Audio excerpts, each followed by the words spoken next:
Hello everyone and welcome back to the channel. Welcome back to Align Plans. Today we're doing a very special edition video because we're going to be talking about my top 5 predictions for the 2025 planner season. This video is actually a collaboration with Plan Your One Life with Brittany. You can see her video right on her channel. I'm going to leave the link in the description as well as in the comments so that you can check her out. Please check out her channel. Please give her support. Let her know that I sent you. I know that she has some incredible recommendations and some incredible insights as to what the potential next planner season has in store for us. And I think that it's one of those things where sometimes it's really important to also reflect and take a look at what is working, what is not working, what is shifting as a community, as also as an individual. But in today's video, we're going to be covering the top 5 predictions that I have for you that you can kind of look out for as we're moving into the 2025 planner season. And whether you are at a point where you are just reviewing your planner system or you're brand new and you're just getting started with both minimalist planning and just using planners and journals, I think that this video is going to be helpful. I wanted to kind of talk to you first face to face, but you will see in a moment that I will pop you over ahead, and then I can also show you some examples of what I mean by these planner trends. So let's get started. I'm referring back to that I have observed not only in the collective but also in my own planner journey and in my own journaling journey essentially. And a lot of these are very much going to be related to shifts that has taken place in my own life and how my behavior had changed. And honestly, I'm making this video in hopes that hopefully it will give you some insight. So let's start with the first thing. The first thing that I have noticed that is shifting, that I have been predicting this in the past couple of years. So if you look back in my previous video where I was looking at predictions for 2024, you will see that I was talking a lot about commonplace planning. So commonplace planning is definitely a thing. It is definitely very much starting to take over for a lot of us. I do believe that it is very valuable for a lot of us. Commonplace planning, and a lot of it, not just it doesn't necessarily relate to one specific brand, not one specific type of notebook, but it generally speaks about really a whole category of way of planning. It's sort of like, I like to think of commonplace planning as almost like a hybrid between bullet journaling and then normal, regular, minimalist journaling or planning that that we can do like in just a normal printed book. Ideally, like if you're not familiar with it, you can do commonplace planning or commonplace. Oh my gosh, you can create a commonplace book in a notebook or in a planner such as the Common Planner. Obviously, as the name suggests, it is definitely set up for you to use it as a journal, use it as a planner if you really want to. So it does become really versatile, which is why I think that a lot of people are going to be shifting more towards that versus more preset daily pages, preset weekly layouts. I do believe that when it comes to planning and when it comes to record keeping in general, we are definitely craving a lot more freedom and a lot more flexibility when it comes to that. So you will probably see a lot more notebooks, a lot different sizes of notebooks. I do believe that a lot of us are definitely experimenting with that. Me alone, like I have just purchased, I'm just gonna show you 2 of them. These are like an A6 size little notebooks that I just got. This one came from one of the bookstores that is close to me. And then this one is a Blackwing collaboration. And I mean, I like both of them. They're just like normal, like lined booklets, but I like both of them for the simple reason that it does give me the flexibility of just either jotting down notes or adding reminders. So it gives me a lot more flexibility that way without having to actually go into any of my daily pages or using any of the pages that I have in my planner. Sometimes it's not necessarily that I want to use my planner for all these quick little notes. So like a notebook is fantastic for that. And then obviously just documenting a lot more mindfully. It really allows you to you know, write out quotes or write out things that really happen with you. I do believe that this is going to be one of those tools that you can use them in a more mindful way. Definitely using it for mental health purposes, definitely using it for doing a lot more personal growth and more inner work, more healing work if you wanted to use it for that. And it's very, very personalized, so it doesn't, to me, a commonplace book does not scream, make it aesthetic and let it be out in the world as an inspiration. It's very much an internal, it's like an internal reflection. It's very much all about like internalizing things versus just really having it more externalized out into the world and really seeking validation or seeking anything in return. Now, the second thing that I do see that is coming in is an increase in simplified systems and planners.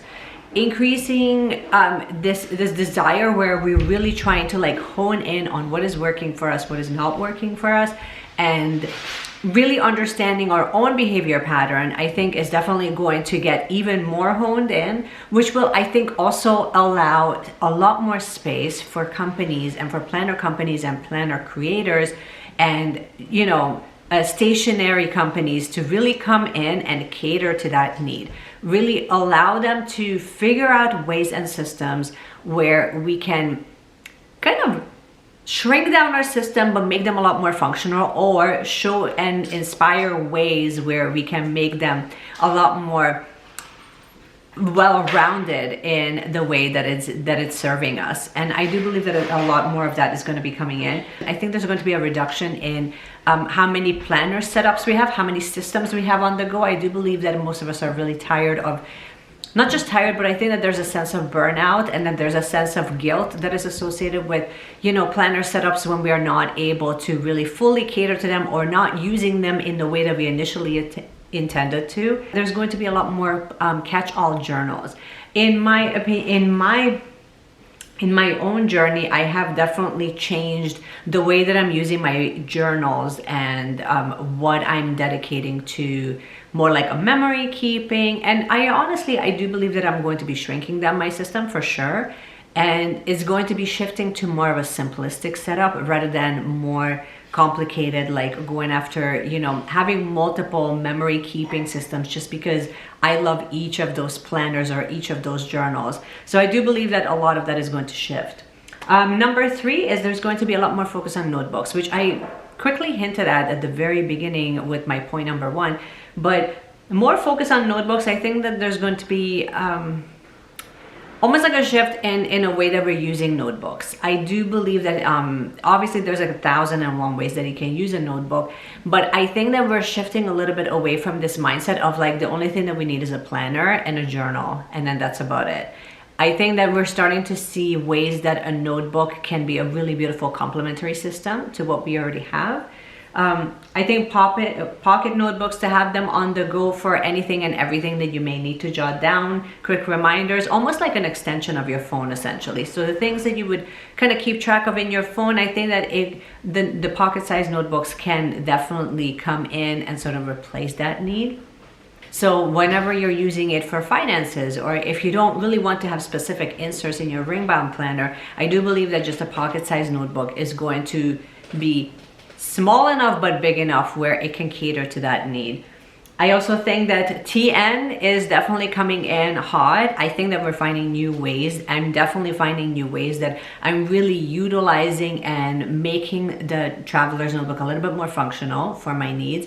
And it's still giving me the option to simplify my system and not overcomplicate it, and kind of reduce like how many inserts I have in there. And so like that level of flexibility is definitely playing in my favor. Just pay attention to, when it comes to notebooks, definitely pay attention to the color of the notebook.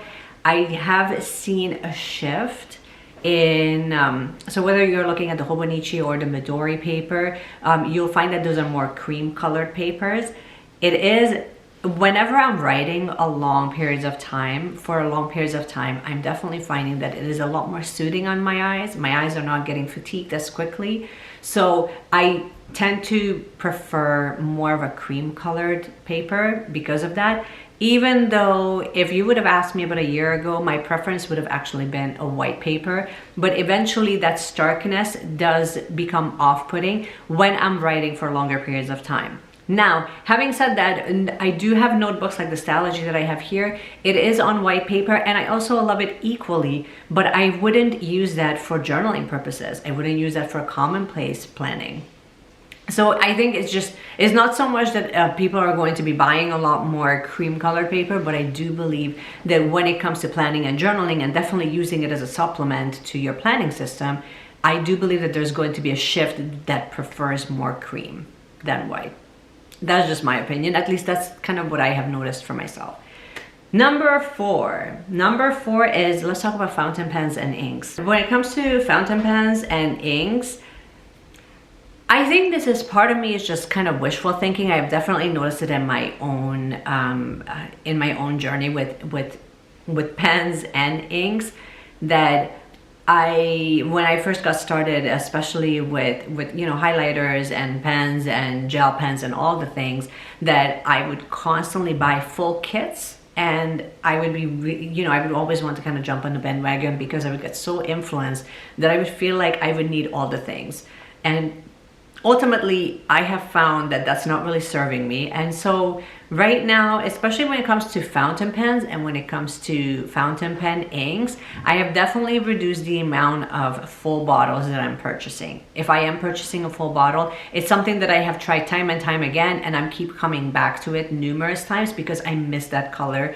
And right now, I don't have that desire. Right now, I haven't actually purchased like a full bottle. I'm happy to report I haven't actually purchased a full bottle of fountain pen ink for quite some time, for at least about a year. And so what that tells me is that not only am I a lot more conscious of what I'm purchasing, but that I do have a desire for having a variety of inks, and I would much rather enjoy it in more sample sizes versus constantly investing into full bottles. And this allows me the flexibility of trying out more expensive inks, specialty inks. I can give myself the freedom to make a mistake. So there's a lot more flexibility that is involved in that. Notice the underlying theme with all of these points is flexibility and simplification. So I do believe that that's going to be like the theme of 2025, is to simplify the things and then also make them more versatile and fun, so that we still don't have to feel like we have to compromise so much in order for us to enjoy beautiful things or enjoy a sense of variety. And that's exactly how I feel when it comes to fountain pens. Personally, I don't really buy a ton of fountain pens throughout the year. The ones that I do end up buying is because I was either researching it, or I was eyeing it for a while, or it's a special edition. I don't tend to buy too many special edition pens because I also don't really love the idea of having so many pens that I'm spending like an hour inking every single one of them up. So not only is it a lot more maintenance on my end, but also I just don't find it necessary. And I also don't find that they write all that fundamentally differently from one brand to another. Yes, the experience is slightly different, but it's not so different that it would make me want to invest in new ones continuously. So I don't see that as a regular thing. And I also don't see that as a regular thing for a lot of creators on YouTube, regardless of, how much they love fountain pens. So that's about fountain pens. And then and I also see that there's going to be more of an increase in doing more subscriptions. I do believe that Atlas Stationery has a subscription with inks. I'm not entirely sure if they send you a full bottle. I have to still look into it, but I know that there is going to be companies out there. And if they're smart, to be fair, if they're smart, then they're going to continue to offer monthly subscriptions of certain inks and ink samples. I have seen Wonder Pens offer something similar in the past, where they would have about 4 to 5 colors, and you can have them in sample sizes, and you can just purchase that and they kind of choose the colors for you for the month. So having things like that where somebody already chooses a brand or a color for you, it's a nice way to kind of keep things very interesting and give you a nice variety, but also it allows you to kind of try out brands that without having to invest in a full bottle. Number 5 is just a general behavior shift that I predict. So if you're not familiar, I do believe that we're moving into the space where a lot more of us within the planner and in the journaling and stationery community are really craving a sense of connection.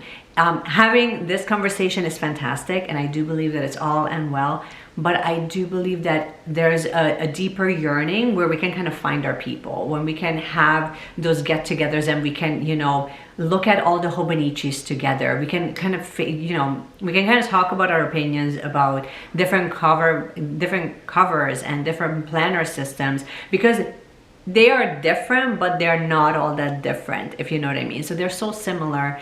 And I do believe that there is definitely a hunger of having a sense of community where we can all kind of come together, general meetups and festivals and, you know, flash sales or roadside sales or pen shows. All of those things, I think if there's anything, I think that there's going to be an increase, and maybe it's not going to be all that prevalent for 2025, but I do believe that at least in the next 5 years, that's sort of the direction that the planner community as a whole is going, that there's going to be a lot more events that are going to be related to stationery. And I know this for a fact because I think so many of us were so devastated when we couldn't make it to a stationery festival that Yoseka just hosted a few days ago. Obviously, it was a great success. Obviously, a lot of people have really enjoyed themselves. So I do see that a lot more places, if I could send one message out to a lot of these stores that are planning events, is basically to pre-plan it, but also make sure that you allow people that are coming from out of the country to make it more accessible. That's essentially it, which again just kind of comes down to like event planning in general. And I also think that there's going to be more memory keeping, but also more event planning and memory keeping, especially when we have the ability to collaborate with each other. I definitely see a sense of hunger when it comes to that. I do believe that it's going to be becoming more and more common, whether we're doing YouTube meetups or your favorite YouTuber is going to be hosting an event. I would love to see a lot more of that from a lot more of us, just because it just, I don't know, there's just something really magical when you get to meet someone face to face, and it's someone that you have been following along for a while and you allowed them into your space and they have inspired you. But then it's also something to be said about seeing your favorite creators and really meeting them in person and just allowing those memories to kind of take place.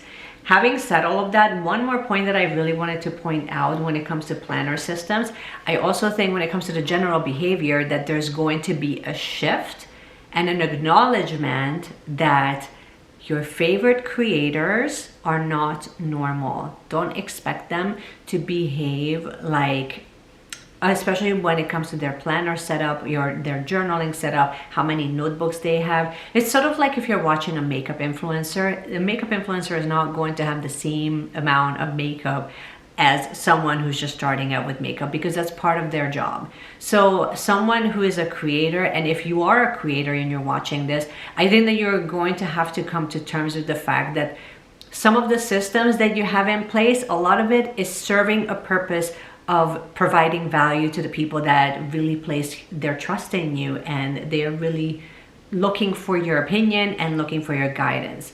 And so I do think that we need to kind of let go of this guilt and shame when we are investing our time and energy into getting different planner systems, not necessarily because we have this desire to have like 20 different systems on the go, but it's so that we can actually help you make a better and more informed decision. And I sincerely hope that we're getting to a point where there's this internal sense of guilt is kind of left behind, because it doesn't serve the creator, and it also doesn't serve the audience, because nobody really wants to watch a video when, you know, as a creator, I'm continuously apologizing. There's nothing to apologize for. There is no planner police. So please just make peace with the fact that whenever we're shifting and changing different planner systems, it's so that we can actually provide you with more informative information and help you make an informative decision on what might work for you or what might be suitable for you and what works and what doesn't work.